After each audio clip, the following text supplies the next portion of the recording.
Bonjour Delphine, on est entre Londres et... Où es-tu exactement? À Durtol, je suis en Auvergne, donc dans le parc des volcans. D'accord, donc entre Londres et Durtol. Et donc on va commencer ce petit entretien rapide pour Drawing Now. Tu as été nommé pour le prix. Et c'est pour cette raison qu'on fait ce petit entretien autour de ton travail. Alors ma première question, en regardant ton travail, je me suis interrogée sur la ligne de ton dessin et si la ligne du dessin était une façon en fait d'accéder à la nature. Ouais, c'est une vaste question. Je vais essayer de répondre avec différentes précisions, degrés de précision. D'abord, je dessine très vite, dans une sorte de fulgurance ou un tracé très rapide qui pourrait effectivement être quelque chose qui apparaît comme très spontané et qui en fait ne l'est pas. C'est plutôt beaucoup une très grande concentration avant, une mise en condition pour permettre au geste d'être le plus juste possible. Ça veut dire que c'est un dessin sans repenti. Mm. Et ce n'est pas un dessin du tout fait dans la méditation. Ce n'est pas un dessin qui est fait dans cette forme-là. En tout cas, ce n'est pas un dessin qui se fait avec la main qui se met à travailler et l'esprit qui poursuit ce que dit la main ou la main qui renvoie à l'esprit, etc. Cette combinaison de la main intelligente, en tout cas, je ne conçois pas mon dessin comme ça. Et pour revenir à ta question, ça pourrait être effectivement que le tracé du dessin serait juste ou assez vrai dans sa première arrivée, on va dire, ou dans son premier jet. Donc, du coup, ça peut-être être un rapprochement à faire avec l'idée de nature, c'est que c'est un dessin qui n'aurait pas d'erreur ou qui n'aurait pas de malveillance ou qui n'aurait pas de difficulté à se poser parce qu'il serait dans une forme d'évidence dans son espace sur la feuille. Peut-être que ça, on peut le rapprocher de la nature, de l'idée de nature. Oui, donc si j'ai bien compris, tu rapproches cette idée d'absence d'hésitation Oui, à une ligne organique en fait, comme ouais. une fleur ou comme se dessine un visage. Il n'y a pas d'erreur dans la nature, c'est ça, si je comprends bien. En quelque sorte, on pourrait dire comme ça, oui. Et donc, Disons qu'en fait, il n'y a pas de visible. Il y en a sûrement des invisibles, mais des visibles, en tout cas, l'idée de nature est une construction, l'ordre et le désordre est une idée aussi intellectuelle. Et en fait, j'aimerais beaucoup que le dessin se pose dans cette évidence-là de n'être ni une question d'ordre ou de désordre, ni une question d'erreur. alors justement, tu parles de nature et tu parles d'erreurs invisibles de la nature. Ça m'a un petit peu fascinée, mais j'ai un peu peur que ça nous amène ailleurs, dans des sentiers un peu perdus. Enfin, je ne sais pas si tu veux en parler un tout petit peu, parce que tu disais que la nature ne fait pas d'erreurs, mais peut-être des erreurs invisibles. Enfin, en tout cas, pas visibles. Donc, j'ai trouvé ça Oui, assez intriguant, en fait. oui, alors ça nous amène un peu loin de la question même du dessin, mais en tout cas, c'est ce Pas qui grave. me... c'est pas grave. Euh, Disons qu'en fait, l'idée de nature, c'est une construction complètement culturelle, c'est quelque chose qui n'est... en fait, on peut se poser la question de qu'est-ce qu'on entend par le mot nature, comment il se construit à travers les siècles, à travers les philosophies, et comment en fait ne plus le penser comme une dichotomie et une opposition à la culture, mais quelque chose qu'en fait qui est construit, qui est même dans la culture et qui est une notion construite. Donc du coup, la question de l'erreur arrive de la même façon, parce que finalement, il ne peut pas y avoir l'idée de l'erreur est quelque chose qu'on construit, Mhm. quelque chose que l'on prévoit et qu'on intellectualise, même si on met le hasard par-dessus tout ça. Et donc, en fait, on peut se poser cette question de la nature qui n'a pas de fonctionnement avec des erreurs, ou peut-être que si elle a du coup des choses qu'on ne voit pas, qu'on ne sait pas lire, ou qui sont du coup invisibles. Puisque je sais pas, je sais rien, si on compare, si on chemine avec l'archéologie ou la naissance de l'espèce humaine, on s'aperçoit qu'il y a des foisonnements. Il n'y a pas c'est pas un tracé linéaire. Il y a eu plein d'espèces qui ont cohabité ensemble, comme par exemple le Néandertal et l'Homo sapiens sapiens. Et pourtant, il y a une des espèces qui disparaît. Alors à un moment, on pense qu'en fait, ils ne sont pas compatibles et que l'Homo sapiens a pris le dessus. Après, on dit, ah ben non, finalement, on découvre que l'ADN, on va plus au cœur de l'ADN et on s'aperçoit que peut-être il y a eu une fusion. Donc, on change le point de vue.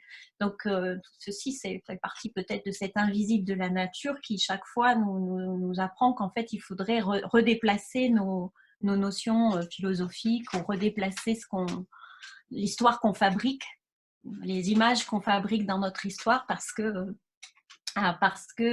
c'est pas tout à fait comme ça, quoi, en fait, voilà. Et donc, moi j'avais dans mes questions, dans ma liste de questions, la question du rôle de la nature, mais on a déjà compris que pour toi, la nature, c'est pas une construction.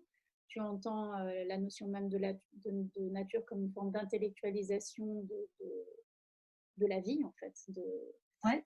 de tout ce qui nous entoure. Et donc, demander quel rôle ça peut avoir dans ton travail, c'est peut-être une question un petit peu simpliste, mais justement, de quelle façon est-ce que cette problématisation en fait de notre conceptualisation de la nature rentre en ligne de jeu dans ton processus créatif? Ben, sur l'histoire du cycle, peut-être tout simplement, c'est la question de la mort. En fait, aujourd'hui, on pourrait peut-être se dire qu'on est dans une société ou une construction intellectuelle qui a tendance à enlever cette image du cycle de vie. On enlève la mort et par exemple, comme tu le faisais remarquer, je n'habite pas dans une ville urbaine très forte et je m'interroge en me disant il y a une ruralité qui est en train de disparaître aussi, ou alors on l'oppose fortement au monde urbain et puis il y a tout un secteur, quoi, toute une zone géographique qui est en train de disparaître.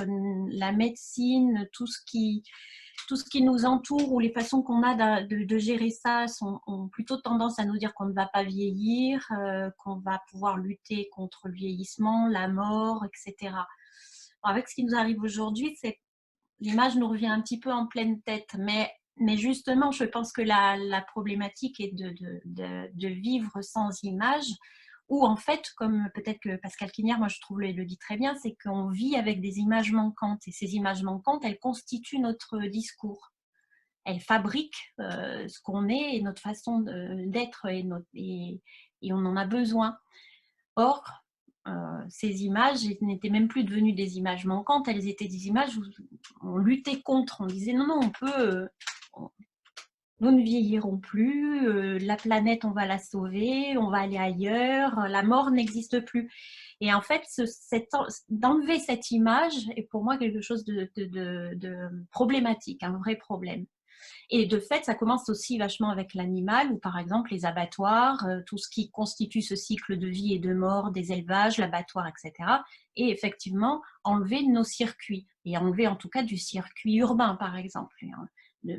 Avant, il n'y a pas si longtemps que ça, les abattoirs étaient encore des fois dans les centres-villes, où les élevages envoyaient le cycle de vie avec jusqu'à la mort de l'animal. Aujourd'hui, c'est mis dans des lieux cachés, on ne voit pas, et du coup, il peut s'y passer n'importe quoi, on s'en fout. D'où c'est le problème en disant finalement, peut-être que si on ne voit pas cette image ou si elle n'est plus constituante de notre vie, elle nous fait faire n'importe quoi. Elle nous fait maltraiter beaucoup de choses. Et comment est-ce que très concrètement dans ton travail, comment est-ce que tu insères cette question-là?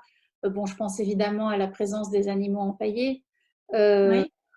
notamment, ou des animaux représentés, l'ours polaire, enfin, les espèces qui sont en ce moment en voie de disparition, si ce n'est que pratiquement disparues. Est-ce que c'est ça pour toi la façon justement de dessiner ces espèces sur des panneaux, ces animaux en fait, sur des panneaux qui sont un peu fragmentés et de multiplier ce dessin sur des plateformes différentes comme la vidéo, l'animation, le dessin sur des plaques qui sont juste posées et non pas accrochées ou collées à un mur? Est-ce que c'est ça pour toi la façon d'incorporer dans ton travail cette question-là du cycle et de la mort? Oui, enfin, je pense que le dessin est un des outils le plus formidable pour parler pour représenter la mort, enfin, ou l'image, enfin, et le dessin contribue à la fabrication de l'image, où le dessin même est en fait est vraiment l'outil qui correspond pour moi le plus à la représentation de cette absence, de cette image manquante et de cette image mentale aussi, ou de cette obsession en fait. Donc oui, le dessin pour moi est vraiment là très très fort. C'est pour ça il apparaît, il surgit un petit peu comme un fantôme sur sa surface. J'ai beaucoup travaillé directement sur les lieux. J'étais très fascinée aussi par les Indiens d'Amérique ou toutes ces histoires de ces lieux très chargés qui ont des fantômes.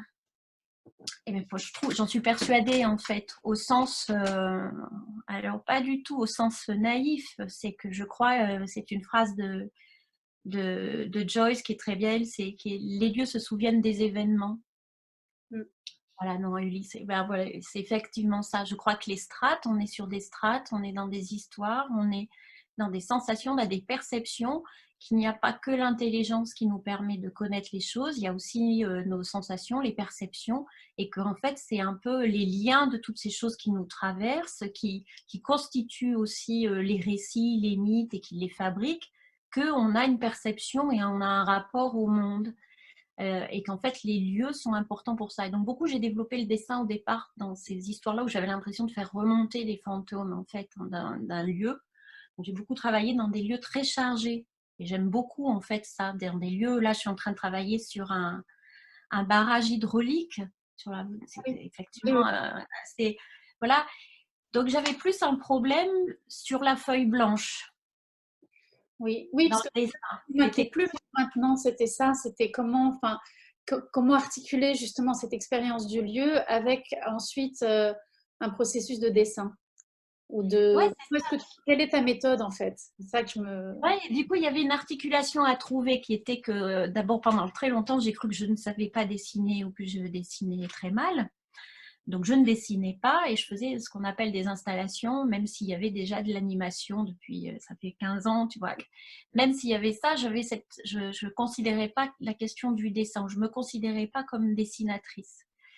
Et puis, finalement, les choses sont venues. Je crois que je peux dessiner aujourd'hui sur une surface plane parce que j'ai dessiné dans l'espace, en faisant des installations, parce que mon corps, peut-être parce que j'ai fait beaucoup de danse, peut-être aussi parce que je suis comme un animal et que je définis un territoire et que tout ce qui est sous mes yeux est possible au dessin.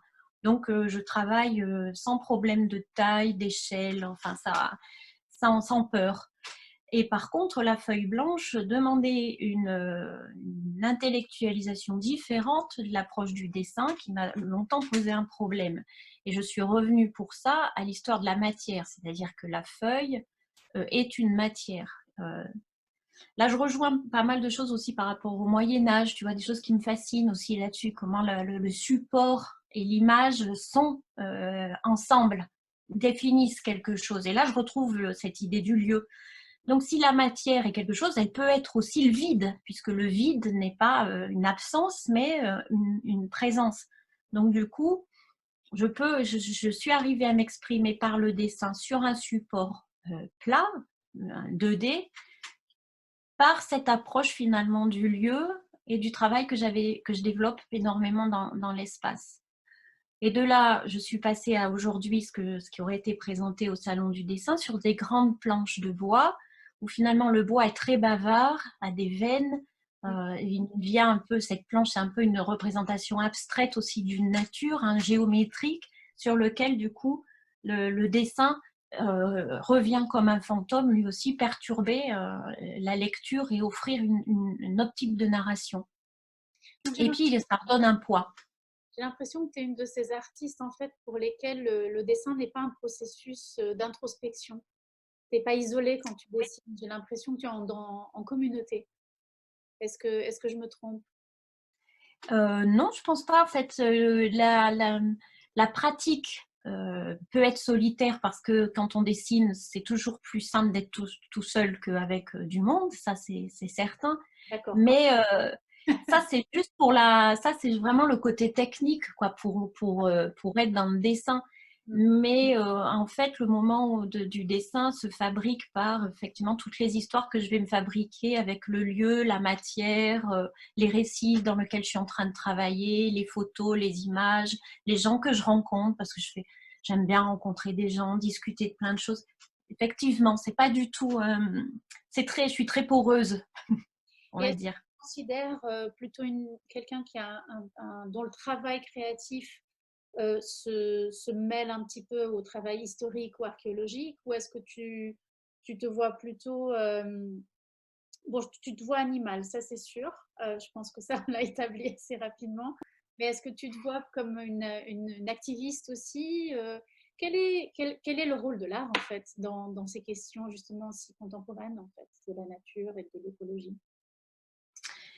C'est très dur parce qu'il est très frustrant, le rôle de l'art.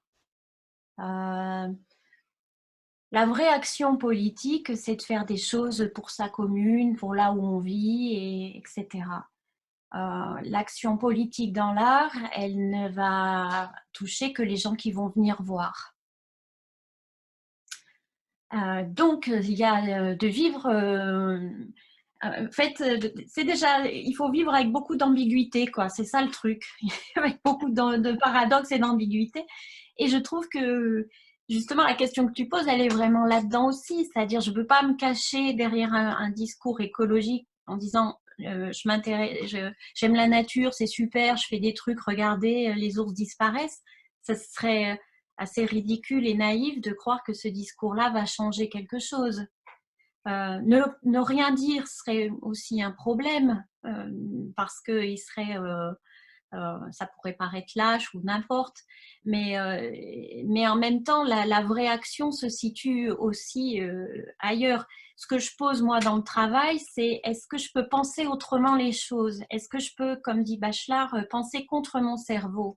Est-ce que je peux faire quelque chose autrement et que peut-être tu verras et que peut-être quelqu'un d'autre verra autrement et que peut-être ça ouvrira pour quelqu'un qui viendra un émerveillement qui peut être aussi bien esthétique, mais aussi intellectuel, sensitif, n'importe quoi. Quelque chose qui chahute ce qu'on pense. J'ai un peu envie maintenant de tourner un peu les choses à l'envers. Parce que, comme tu le dis très justement, on est toujours dans une position d'ambivalence dans le monde artistique, dans le monde de l'art, dans le monde créatif, dans le monde intellectuel aussi. Et justement, je vois des livres derrière toi et tu as cité déjà Joyce, Pascal Quignard. Donc, je sens qu'il y a quand même un rôle, pas un rôle, mais je sens que tu puises beaucoup dans l'immersion dans un territoire, mais aussi dans tes lectures et peut-être des films, des podcasts. Où est-ce que tu vas chercher tes techniques, tes inspirations, tes technologies pour ton travail, ailleurs que Ouais. dans ces questions qui sont très, très ouvertement dans le travail, en fait? Ben, beaucoup dans les lectures, oui, vraiment. Et beaucoup dans le roman, en fait. Alors, je lis aussi des essais ou des choses qui vont m'intéresser sur l'écologie ou la biologie, etc. Mais en fait, le roman, pour moi, est une source incroyable, quoi, je trouve. Parce que mine de rien, mine de rien, se pose quelque chose d'incroyable où se révèle aussi quelque chose. Et je pense qu'en fait, dans ma façon de travailler, mais je pense que c'est pour pas mal d'artistes comme ça peut être aussi avec des copains en train de boire l'apéritif quelqu'un dit quelque chose et d'un coup, clap, ça peut décaler une façon d'avoir envisagé ou de construire une image. Et du coup, ça va être ce petit truc qui est peut-être très insignifiant pour plein de gens et qui va devenir ce qui m'intéresse. Moi, je pense que c'est assez drôle de me demander des fois des résumés de romans que j'ai lus parce que je pense que ce que j'en retiens ou ce qui va m'avoir focalisé des fois sur certains romans peut être assez surprenant. C'est juste que ça va m'avoir permis une entrée autre, assez incroyable. Donne-moi un exemple. Oh, je sais pas, mais je sais plus. Mais je sais que j'ai eu l'autre fois une conversation avec quelqu'un, on parlait d'un livre et je le racontais et en fait j'avais un peu, je pense, extrapolé ou j'avais commencé à raconter un détail qui avait complètement échappé à l'ensemble des autres lecteurs et qui existait, qui était bien là, mais par contre ce détail, moi je l'avais mis comme quelque chose d'important dans le livre qui du coup induisait pour moi une lecture assez différente. Et du coup, et ça, c'était intéressant. Je me suis dit, voilà, en fait, malgré tout, le problème, c'est que je vais quand même, va se révéler à moi. Alors, je vais refaire des citations encore comme André Gide. Il a une préface fabuleuse de Palude, André Gide, où il dit ce que j'ai mis entre les lignes, ben, si vous l'avez lu, c'est que c'est là. Forcément. Et que du coup, c'est peut-être aussi au lecteur de révéler ça aussi à son écrivain. Et que, en fait, voilà, dans les livres, peut-être que moi, je vais chercher aussi beaucoup de choses qui sont entre les lignes et qui vont me déclencher un travail de création. Il y a beaucoup aussi la musique, mais les lectures sont vraiment fortes. Et est-ce que tu transposes justement ton rôle de lectrice idéale, hein? Je pense qu'un écrivain serait très content d'entendre que quelqu'un a finalement prêté attention à tel détail, qui est écrit avec la même intensité, je pense, que le reste. Est-ce que tu transposes ça justement dans la façon dont tu organises le travail dans l'espace, en fait, dans l'espace Ouais, d'exposition? exactement. C'est très, très obsessionnel et pour le dessin, c'est pareil. Euh, C'est-à-dire qu'il y a, par exemple, quand on travaille dans l'espace ou qu'on fait une installation, mais c'est la même chose dans le dessin, par exemple, avec les panneaux que je suis en train de faire, etc. Qu'est-ce qui va être le plus juste par rapport à ce que je pense énoncer, à ce que je veux révéler? C'est-à-dire, à un moment, ça a énormément d'importance, cette chose-là.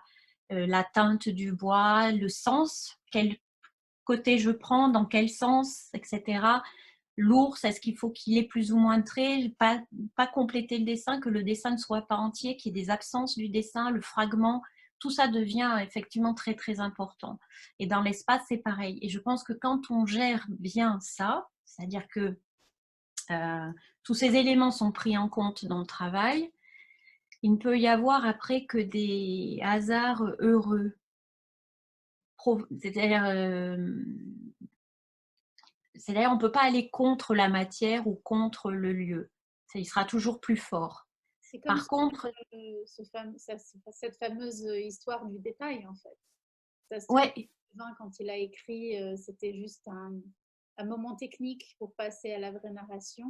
Et en fait, toi, tu t'es arrêté sur ce détail, comme on peut s'arrêter sur ta ligne et y voir des montagnes, des paysages, alors ouais, qu'on fait le contour d'un ours, par exemple. ouais. C'est-à-dire que l'articulation, elle est là, quoi, en fait. Le point d'articulation, de basculement, il peut se trouver là, oui. Et justement, je me demandais en t'écoutant, je pose toujours cette question parce que je trouve que on, on a dans l'art contemporain, on se plaint de beaucoup de choses, je pense, par rapport aux écrivains, par exemple, qui plus facilement vont toucher quelqu'un à l'autre bout du monde euh, par le, le format, le support du livre, en fait, Ouais, qui est portable. Mais je me dis on a ce privilège, en fait, dans l'art, dans les arts visuels, dans les arts plastiques, d'être dans un rapport assez privilégié avec la personne qui est en immersion dans le travail ou qui voit l'œuvre. Et je pense qu'il y a même peut-être parfois un petit délire par rapport à ce spectateur lambda. Et je me demande si tu vois ce spectateur comme un animal, comme un consommateur, comme une communauté. Comment est-ce que tu envisages les gens qui viennent voir ton travail? Dans quel rôle vont-ils assumer? Celui du nombre, Du nombre, c'est-à-dire. au sens propre et figuré. Au sens propre, parce que quand, par exemple, je fais des grandes projections dans l'espace de dessins animés, très souvent, volontairement, le faisceau va être coupé par les ombres des visiteurs et leurs ombres de leur silhouette vont venir s'inscrire avec le dessin. Donc, effectivement, vraiment, ils vont participer au dessin en étant ce plein, cette silhouette qui va être en confrontation avec effectivement le dessin qui est lui entré. Donc, j'ai beaucoup utilisé la projection vidéo de l'animation avec ce fond blanc, avec le dessin du trait noir pour avoir l'ombre des visiteurs. Et qu'effectivement, l'ombre dans cet autre sens, elle peut être effectivement cette projection dont on parlait tout à l'heure, du travail qui ramène à un cycle, de cette question de qui on est, où on regarde et de notre futur que l'on aimerait ne pas regarder trop. Voilà. Et qu'effectivement, le spectateur, pour moi, est dans j'ai cette relation avec lui. C'est aussi quelqu'un dont je prends soin, qui est là. Et ça, je le fais beaucoup au moment des vernissages, où, par exemple, je fais souvent des repas, des choses comme ça, où il y a de la convivialité. Et en même temps, quand il est dans l'installation, il est plutôt solitaire, il est plutôt en ombre, il est plutôt seul face à la pièce. Et en fait, moi, je me sens plutôt seule aussi face à mon dessin quand je dessine, en fait. Donc, je pense que c'est une similitude de sensations. Et est-ce qu'on peut considérer que ton dessin, en fait, tu ne le vois que dans l'espace d'exposition? Je me suis posé la question, en fait, comment est-ce que c'est de la planification et finalement dans l'espace d'exposition, tu vois le dessin final? Je dis le dessin comme enfin, pour moi, c'est un peu, Oui. l'œuvre est un dessin, en fait, même les objets, les animations, les sculptures, etc. Peut-être que je me trompe, d'ailleurs, dis-moi si... Non, non, non, je pense que tu as tout à fait raison parce que plus je travaille, et donc, comme on l'a dit tout à l'heure, je suis née en 72, donc ça fait très longtemps maintenant. Plus je travaille, plus je m'aperçois que c'est effectivement la question du dessin dès le départ, même si pendant longtemps, je ne me suis pas considérée comme une dessinatrice. Voilà. Et qu'en fait, effectivement, la sculpture, la vidéo, tous les matériaux, pour moi, en fait, je suis complètement ouverte à tous les matériaux, la porcelaine, j'ai aucune limite à ça. Mais finalement, ce qui est le point commun ou ce qui trace une ligne dans tout ça, c'est effectivement la question du dessin. Ouais. Donc, tu as tout à fait raison. Et donc, oui, donc je me demandais si finalement, ce dessin, tu es une dessinatrice assez originale parce que tu découvres, j'ai l'impression, le dessin en même temps que nous, en fait, dans l'espace, enfin, que l'équipe de montage ou le galeriste.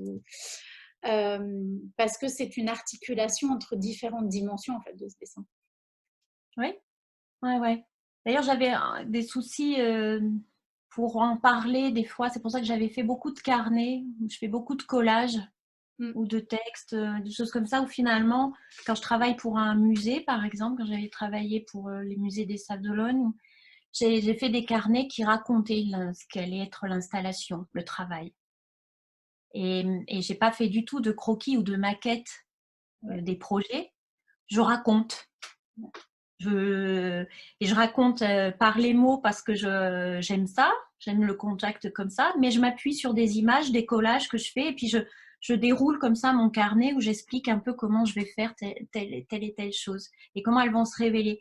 Et je me suis aperçue que quand je fonctionne comme ça, je suis bien plus juste que quand j'amène une maquette, parce qu'en fait, je suis incapable d'arriver dans l'espace en disant précisément comment ça va se passer. Et même, je pense que je suis carrément pas bonne du tout.